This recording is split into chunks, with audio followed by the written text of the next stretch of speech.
Hello दोस्तों, स्वागत है आप सभी का इंटरनेशनल स्टडीज में। पिछली क्लास में अपन ने बात करी थी कि जो हेल्थ सर्विसेज है वो कैसे प्रोवाइड करी जाती है कम्युनिटी पर्सन्स को।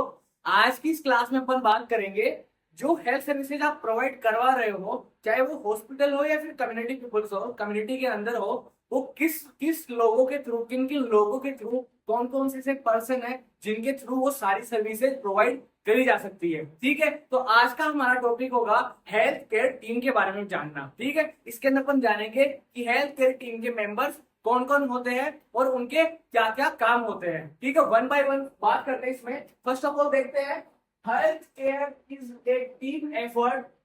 जो हेल्थ केयर होता है, हेल्थ की केयर करना होता है किसी भी पर्सन के लिए, तो वो क्या होता है, एक टीम एफर्ट होता है। मतलब एक आदमी ये काम नहीं करता है, एक टीम बना के किसी भी पर्सन की हेल्थ के रिगार्डिंग सारे काम किए जाते हैं। ठीक है, नेक्स्ट अपन बात करें, each health care provider is like a member of the team with a special role. इसका मतलब ये है, जो भी हेल्थ केयर टीम है, जो हेल्थ केयर प्रोवाइड करवा रही है, उसका जो भी टीम मेंबर है, उसका अपना एक स्पेसिफिक रोल होता है पेशेंट की हेल्थ के रिगार्डिंग। फर्स्ट ऑफ ऑल इसमें बात करते हैं द फिजिशियन। जो फिजिशियन होता है उसका क्या रोल होता है, जो फर्स्ट मेंबर है हेल्थ केयर टीम का, वो कौन होता है, एक फिजिशियन, एक डॉक्टर। ठीक है, इसके अंदर अपन बात करें, in hospital setting the physician is responsible for the medical diagnosis and for determining the therapy required by the person. इसका मतलब ये है कि एक जो फिजिशियन होता है उसका सबसे मेन और काम क्या होता है, मेन काम क्या होता है, वो होता है मेडिकल डायग्नोसिस करना। एक पेशेंट अगर हॉस्पिटल के अंदर आया है तो उसका क्या डिजीज है, उसको क्या प्रॉब्लम है, ठीक है, तो उसका पता लगाना, उसके रिगार्डिंग डायग्नोसिस करना, ये किसका काम होता है, ये काम होता है फिजिशियन का।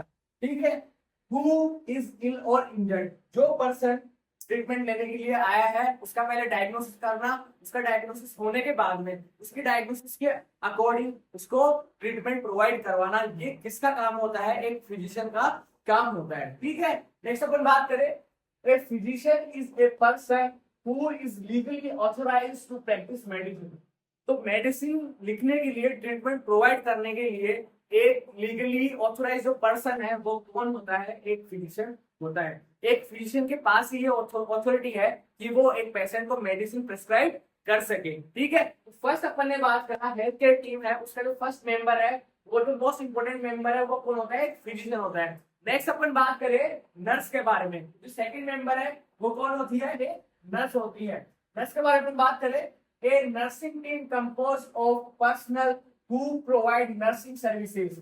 जो भी नर्सिंग सर्विसेज प्रोवाइड करवाएंगे, जो भी पर्सन है, जो पर्सनल्स है वो नर्सिंग केयर प्रोवाइड करवाएंगे, वो कौन आएंगे, वो नर्सिंग टीम के अंदर आएंगे। ठीक है, services to a patient and family, जो नर्सिंग सर्विसेज किन किन को प्रोवाइड करवाई जाती है, या तो पेशेंट को प्रोवाइड करवाई जाएगी या फिर जो पेशेंट की फैमिली है उसको वो सर्विसेज प्रोवाइड करवाई जाएगी।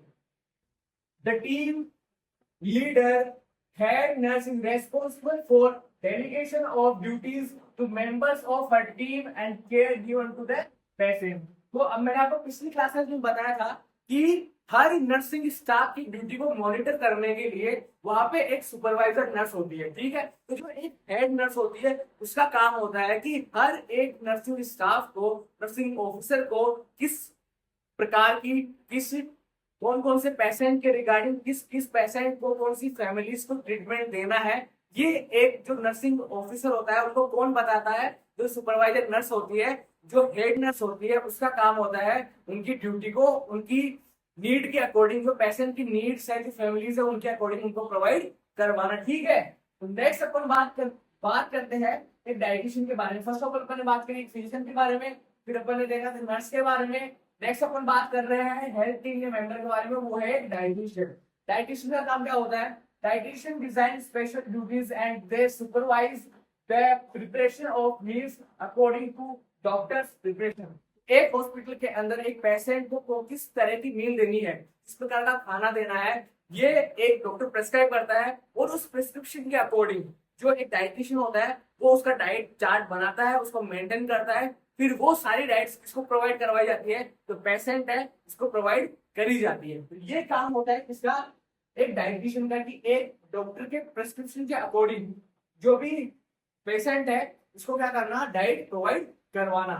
नेक्स्ट अपन बात करें फिजियोथेरेपिस्ट के बारे में। The physiotherapist provide assistance to a patient who has problems related to his musculoskeletal system. एक पेशेंट के मस्कुलोस्केलेटल सिस्टम के रिगार्डिंग अगर कोई प्रॉब्लम आती है तो वो सारी की सारी सर्विसेज कौन प्रोवाइड करवाता है? जो फिजियोथेरेपिस्ट होता है वो उसको बताता है कि आपको किस तरह की एक्सरसाइज वगैरह करनी है जिससे कि आपकी जो भी जॉइंट मूवमेंट है, जो आपका स्केलेटल सिस्टम है, वो सब कुछ सही तरीके से काम करता रहे। तो ये काम होता है एक फिजियोथेरेपिस्ट का। नेक्स्ट अपन बात करें the social worker. The patient and his her family are assisted by social worker. जो सोशल वर्कर होता है उनको कौन असिस्ट करता है? जो पेशेंट होता है उसकी फैमिलीज को, और जो उसके रिगार्डिंग जो भी काम है, उसकी फैमिली को जो भी काम करवाना है, ये सब काम कौन करवाएगा? एक सोशल वर्कर वहां पे करवाता है।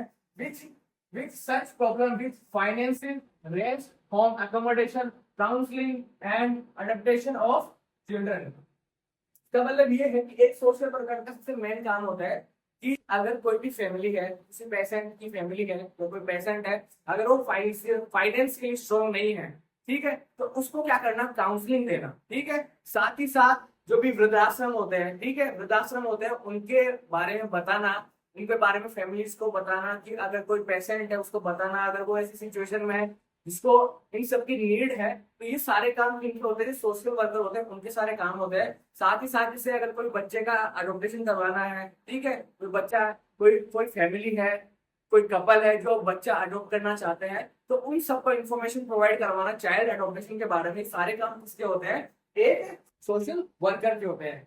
नेक्स्ट अपन बात करें पैरामेडिकल टेक्नोलॉजिस्ट के बारे में। पैरामेडिकल स्टाफ के अंदर मेनली कौन कौन आते हैं? Laboratory technologist and radiological technologist. First of all अपन बात करें किनके बारे में? लेबोरेटरी टेक्नोलॉजिस्ट के बारे में। ठीक है, इनका काम क्या होता है? Examine and study specimen such as urine, faeces, blood and discharges from one. तो जो भी लेबोरेटरी के अंदर स्टाफ काम करता है, लेबोरेटरी टेक्नोलॉजिस्ट है, उसका काम क्या होता है कि एक पेशेंट से जो भी इसने स्पेसिमेन कलेक्ट किया है, स्पेसिमेन क्या क्या हो सकते हैं? जैसे यूरिन हो गया, फीसिस होगी, ब्लड हो गया, या फिर कोई भी वुंड है उससे डिस्चार्ज हो रहा है, तो ये सारे के सारे जो भी स्पेसिमेन है उनको कलेक्ट करना और उनकी स्टडी करना। ठीक है, तो ये सारे काम किसके होते हैं? एक लेबोरेटरी टेक्नोलॉजिस्ट के होते हैं। नेक्स्ट अपन बात करें इसके अंदर रेडियोलॉजिकल टेक्नोलॉजिस्ट के बारे में। इसका काम क्या होता है? Assist in a wide variety of x ray procedure. इसका मतलब ये होता है कि एक्सरे के रिगार्डिंग जो भी काम करना होता है वो कौन करेगा? जो रेडियोलॉजिकल टेक्नोलॉजिस्ट है वो सारे काम कौन करता है? रेडियोलॉजिकल टेक्नोलॉजिस्ट करता है। नेक्स्ट अपन बात करें फ्रॉम, साथ ही साथ से अगर कोई भी सिंपल प्रोसीजर हो गया, जैसे एक्सरे हो गया, तो एक्सरे भी कौन करता है? ये करता है, रेडियोलॉजिकल टेक्नोलॉजिस्ट करता है। अगर सिंपल चेस्ट रेडियोग्राफी करनी है तो वो भी सारे इस काम होते हैं। साथ ही साथ for more to more complex fluoroscopy. अभी फ्लूरोस्कोपी का मतलब ये होता है कि जैसे कोई सिंपल चेस्ट एक्सरे होता है, चेस्ट एक्सरे का मतलब होता है कि एक आपको एक स्टिल इमेज दिखाई जाती है, किसी भी ऑर्गन की इमेज दी जाती है। अगर कोई प्रोसीजर आपको एक वीडियो के रूप में दिखाया जाए, ठीक है, तो वो सारा होता है फ्लूरोस्कोपी के अंदर। तो ये जो भी काम होते हैं एक्सरे की रिगार्डिंग, फ्लूरोस्कोपी रिगार्डिंग, रेडियोग्राफी की रिगार्डिंग, ये सारे काम किसके होते हैं? रेडियोलॉजिकल जो स्टाफ होता है उनका होता है। और उनका काम क्या होता है?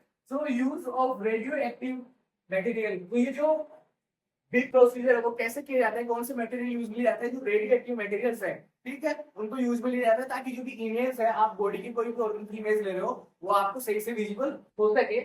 Nuclear medicine technologist can provide diagnostic information about functioning of patient's liver disease। तो जो न्यूक्लियर मेडिसिन टेक्नोलॉजिस्ट होता है उसका काम क्या होता है कि एक पेशेंट के जो भी लिवर है उसकी फंक्शनिंग कैसी हो रही है उसके बारे में अगर कोई भी इंफॉर्मेशन प्रोवाइड करवानी है तो वो कौन प्रोवाइड करवाएगा? आपका न्यूक्लियर मेडिसिन टेक्नोलॉजिस्ट। अगर लिवर के अंदर कोई भी प्रॉब्लम है, अगर इसकी जांच वगैरह करानी है, ये सारे काम किसके होंगे? न्यूक्लियर मेडिसिन टेक्नोलॉजिस्ट के होंगे। ठीक है, तो ये अपन ने बात करी पैरामेडिकल टेक्नोलॉजिस्ट के बारे में। फाइनली अपन बात करते हैं द फार्मासिस्ट के बारे में। तो नेक्स्ट जो टीम मेंबर है वो कौन है? फार्मासिस्ट।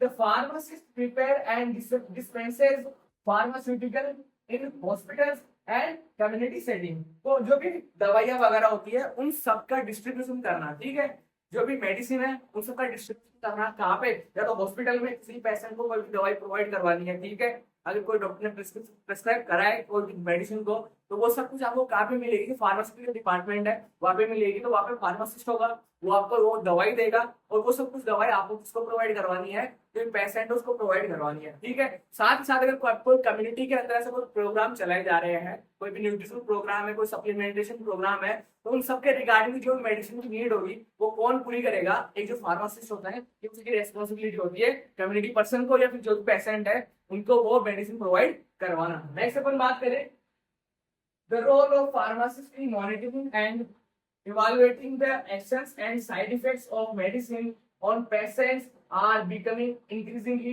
prominent। तो इसका मतलब ये है कि जो भी सबसे मेन काम होता है पेशेंट के रिगार्डिंग एक फार्मासिस्ट का, वो होता है कि जो भी उसने मेडिसिन प्रोवाइड करवा रही है, करवाया है उसने, उसका अगर कोई साइड इफेक्ट आ रहा है, ठीक है, तो उसकी साइड इफेक्ट को बताना, उसकी साइड इफेक्ट के बारे में जानकारी लेना, ये सारे काम किसके होते हैं, एक फार्मासिस्ट के होते हैं। ठीक है, तो ये सारी बातें आपको ध्यान में रखनी है। तो अपन ने बात करी हेल्थ केयर टीम मेंबर्स के बारे में, वो सब अपन ने देखा, एक फिजिशियन होता है उसके अंदर, एक नर्स होती है, एक डाइटिशियन होता है, एक फिजियोथेरेपिस्ट होता है, सोशल वर्कर होता है, रेडियोलॉजिकल डिपार्टमेंट्स होते हैं, उनकी जो भी स्टाफ है उनको क्या बोलते हैं, फार्म पैरामेडिकल स्टाफ होते हैं। साथ ही साथ जो फार्मासिस्ट होते हैं, ये सब लोग कौन होते हैं, हेल्थ केयर टीम के मेंबर्स होते हैं, और ये पेशेंट की हेल्थ के रिगार्डिंग अपने सारे सारे काम करते हैं। उनके बारे में अपने बात करी कि इनके सारे काम क्या होते हैं। आई होप आप लोगों के टॉपिक समझ में आया होगा। मिलते हैं नेक्स्ट क्लास में नए टॉपिक के साथ, बने रहिए हमारे साथ। Thank you so much.